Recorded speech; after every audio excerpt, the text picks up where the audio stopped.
اللہ بھی زندگی گزارنے کے لیے آپ کو کیا بتاتا ہے کہ اس فارمولے پہ عمل کرو گے کامیاب ہوگے، عمل نہیں کرو گے تباہ ہو برباد ہوگے۔ مثلا فارمولہ ہے کہ اگر اتنے ٹیمپریچر تک پانی کو ہیٹ دی گئی، گرمی دی گئی تو پانی ابلنا شروع ہو جائے گا۔ اب یہ فارمولہ ہے، اب یہ نہیں بول سکتا کہ آب زمزم ہے تو نہیں ابلے گا، نہر فرات کا پانی ہے تو نہیں ابلے گا، نہیں جناب، جو بھی پانی رکھو گے جب وہ ٹیمپریچر آئے گا وہ پانی کیا کرنا شروع کر دے گا؟ ابلنا شروع کر دے گا۔ اسی طرح فرمایا کہ جن چیزوں سے اللہ تجھے روک رہا ہے اگر نہ رکو گے تو ان خطاؤں میں پڑو گے، کیونکہ یہ فارمولہ ہے۔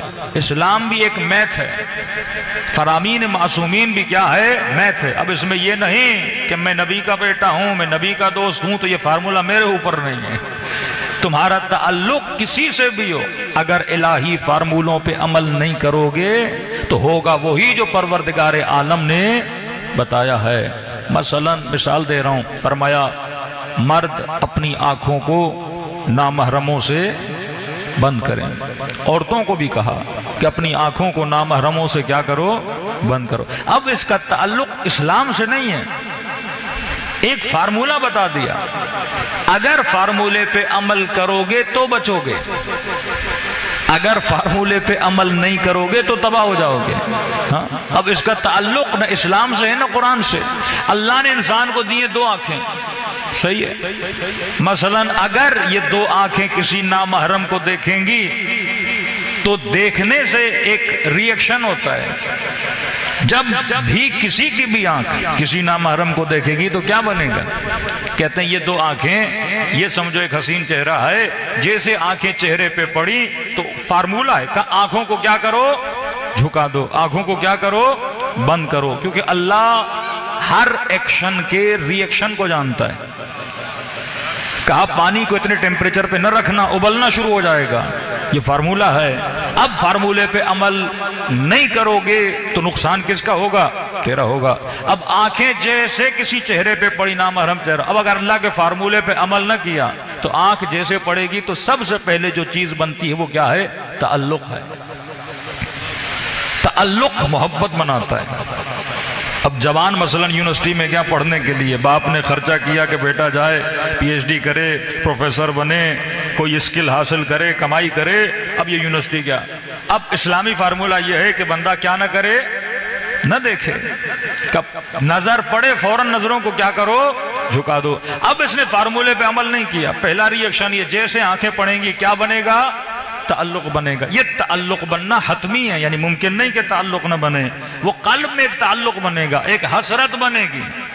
اب دوسرا قدم یہ، اگر یہ تعلق کو بڑھانا چاہے گا تو یہ جناب پڑھائی سے کیا، یونیورسٹی کیا تھا پڑھنے کے لیے، لیکن اس تعلق کے اندر گرفتار ہو جائے گا، پڑھائی سے چلا جائے گا، گناہ کی طرف بڑھتا جائے گا، یہاں تک کہ معاشرے کی ساری بیماریوں میں کیا ہو جائے گا؟ جکڑ جائے گا۔ لیکن اگر پہلے ہی قدم میں اس تعلق کو توڑ دیتا تو آگے جتنی زنجیریں تھیں اس میں کبھی پھنستا نہ۔ فرمایا شیطان کل عرض کیا تھا کم سے شروع کرتا ہے پر کم پہ کبھی راضی نہیں ہوتا، کہ ایک سلام کرنے سے کیا ہوتا ہے، ایک جملہ بولنے سے کیا ہوتا ہے، ایک نگاہ کرنے سے کیا ہوتا ہے۔ اللہ جب منع کر رہا ہے، اللہ تیرے وجود کو جانتا ہے، تیرے دل کو اس نے بنایا، تیرے دماغ کو اس نے بنایا، محبت کا جذبہ اس نے دیا، غضب کا جذبہ اس نے دیا، شہوت کا جذبہ اس نے دیا، وہ ہر شے جانتا ہے کہ تیرے اوپر کون سے ریئیکشنز ہونے ہیں۔ تبھی میرے چھٹے ماں فرماتے ہیں جوان نگاہوں کو حرام سے بچا، کیونکہ نگاہ حرام تیرے دل میں حسرت کو پیدا کرتی ہے، اور عقل مند بندہ حسرتوں کے پیچھے نہیں جاتا۔ یہ بالکل ایسے ہے، میں اور مثال دے کے سمجھاؤں۔ ایک بندے کو شدید بھوک لگی ہے، اب وہ دکانوں پہ کھڑا ہو جائے، کبھی مٹھائی کو دیکھے، کبھی گوشت کو دیکھے، کبھی مختلف چیزوں کو دیکھے، جبکہ پتہ بھی ہے خرید نہیں سکتا، تو دیکھنا کیا ہے؟ بے عقلی ہے نا۔ ایک بندہ گاڑی لینے جائے، معصوم کے جملے کو سمجھو، فرمایا نگاہ حرام کیا پیدا کرتی ہے؟ حسرت۔ حسرت تمہارے وجود میں غم پیدا کرتا ہے، حزین ہو جائے گا، خوشی تمہاری چھن جائے گی۔ تبھی فرمایا امیروں کے گھروں کو دیکھ کر اپنی جھوپڑی کبھی خراب نہ کیا کر۔ فرمایا من نظر الی ما فی ایدی الناس، جو یہ دیکھے کہ لوگوں کے پاس کیا ہے، فلاں کے پاس گھر ہے، فلاں کے پاس گاڑی ہے، فلاں، یعنی مطلب جو تیرے پاس نہیں اگر کسی کے پاس ہے نہ دیکھا کرو، دیکھو گے تو کیا پیدا ہوگا؟ حسرت پیدا ہوگی۔ حسرت کیا پیدا کرے گی؟ غم پیدا کرے گی۔ اب بندہ صبح سے شام تک کس طرح گھوم رہا ہے؟ غمگین گھوم رہا ہے۔ فرمایا وہ دیکھ، اسے دیکھ جسے حاصل کرنے کی طاقت ہو۔ یہ عقل مند بندے کی نشانی ہے۔ اب بندہ گاڑی لینے جائے، مثلا جیب میں اس کے 25 لاکھ ہوں، دوست کے ہاں بھائی کیا لینا ہے کہ گاڑی لینے جانا ہے، چلو اب اس شوروم پہ جائے جہاں پہ 2-2 کروڑ کی گاڑیاں کھڑی ہیں، 2 کروڑ 3 کروڑ 4 کروڑ، اب ساری گاڑیاں دیکھے گا، دل میں کیا پیدا ہوگا؟ حسرت پیدا ہوگی۔ اب واپس اپنی اوقات کو دیکھے گا، 25 لاکھ ہیں، پھر جائے گا کوئی کلٹس لینے، کوئی الٹو لینے، تو لے گا، لیکن اس گاڑی میں چڑھے گا بھی تو وہ گاڑی اچھی نہیں لگے گی، کیونکہ وجود حسرت سے بھرا ہوا ہے۔ تبھی فرمایا لوگوں کے سفروں کو نہ دیکھا کرو، اپنے سفرے کو دیکھا کرو۔ جو بڑے سفروں کو دیکھ کر دال کھاتا ہے اسے دال اچھی نہیں لگتی، لیکن جو صرف اپنی دال کو دیکھ کے خوش رہتا ہے وہ بڑے سکون سے کھانا کھا کے سو جاتا ہے۔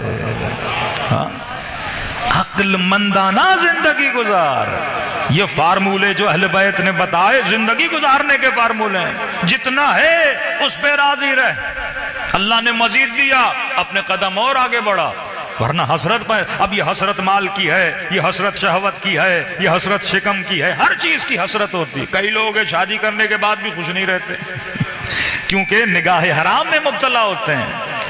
فارسی کی مثال ہے 10 بالائے 10 بسیارس، ہاتھ کے اوپر بہت ہاتھ ہیں، کس کس کو تو دیکھے گا؟ علی نے فارمولہ بتایا، فرمایا زندگی میں خوش رہنا چاہتے ہو تو اوپر نہ دیکھا کرو، اپنے نیچے دیکھا کرو،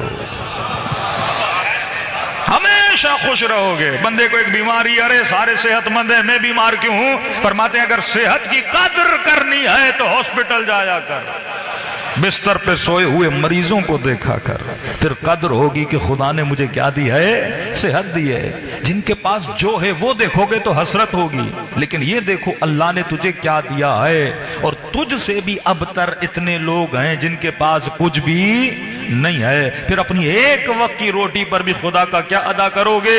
شکر ادا کرو گے۔ فرمایا اگر صحت کی قدر کرنی ہے، امیر فرماتے ہیں بیمارستان جایا کر، مریضوں کو دیکھا کر۔ فرمایا اگر زندگی کی قدر کرنی ہے تو قبرستان جایا کر، مردوں کو لیٹا ہوا دیکھا کر کہ خدا نے تجھے کیا دی ہے؟ زندگی دی ہے، یہ زندگی عطا کی ہے۔ فرمایا جو کھا رہے ہو، جو رزق خدا نے دیا ہے، اگر اس کی قدر کرنی ہے تو فقیروں کے پاس جایا کر، تاکہ جو خدا نے دیا ہے اس کا کیا کرو گے؟ شکر ادا کرو گے۔ کئی نسلیں بگڑ جاتی ہیں جو اوپر دیکھتی ہیں، اوپر دیکھنے سے کیا ہوتا ہے؟ حسرت پیدا ہوتی ہے۔ اب اگر تو نگاہ حرام میں مبتلا ہوگا، چیز کو حاصل بھی نہیں کر سکتا، بس دل میں کیا لے کے گھومے گا؟ حسرت۔ یہ دنیا جس میں ہم رہ رہے ہیں یہ عالم حسرت ہے، تبھی معاشرے میں غم ہے۔